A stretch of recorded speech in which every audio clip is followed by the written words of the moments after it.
শান্তি চুক্তি বাস্তবায়ন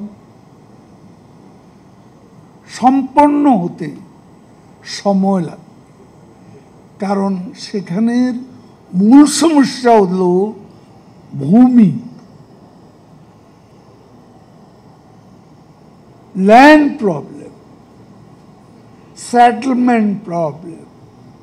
সবচেয়ে জটিল হচ্ছে এই ভূমি সমস্যা।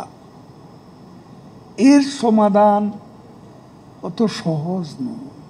ভারত আমাদের রাজনৈতিক বন্ধু, চীন আমাদের উন্নয়নের বন্ধু।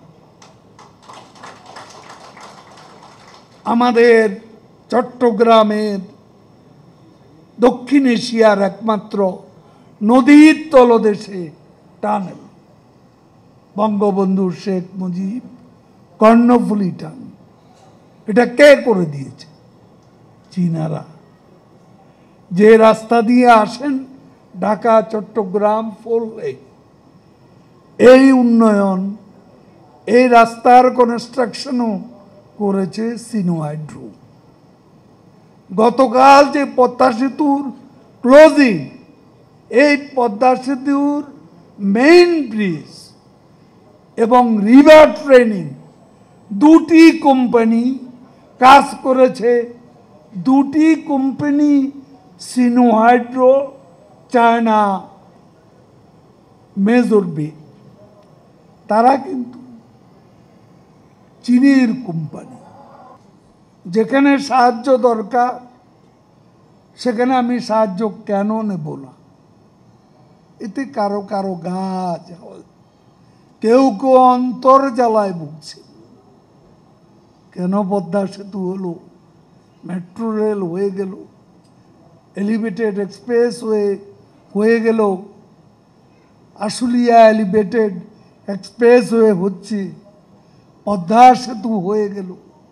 এটা অনেকেরই অন্তর্জ্বালা। এ অন্তর্জ্বালা যারা মরে তাদের এইসব প্রশ্নের জবাব আমরা দিতে চাই না।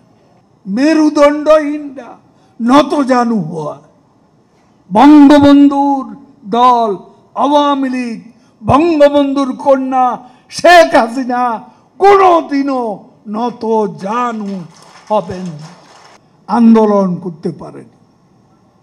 এখনো ইস্যু খুঁজে বেড়াচ্ছে, খালেদা জিয়াকে ঢাল হিসাবে ব্যবহার করে। তার নিজেদের কোনো কিছু নেই, অস্তিত্ব নেই, নির্বাচনে যায়নি, আন্দোলনে ব্যর্থ। এখন বিএনপির কাজই হচ্ছে অন্যদের ইস্যুর উপর ভর করা। এখন শিক্ষকদের আন্দোলনের উপর ভর করবে, আবার সিদ্ধান্ত নিয়েছে কোটার উপরে, কোটা আন্দোলনের উপর ভর করবে, নীতিগত সিদ্ধান্ত। এটা তো কোর্টের ভার্ডিক্টের ব্যাপার। আমরা তো কোথাও এই কোটা রাখিনি। আমাদের তো ব্যবস্থা ছিল কোটা মুক্ত। তা আদালতে কারা মামলা করেছে? আদালতেররা। সেখানে আমাদের কি বলার আছে?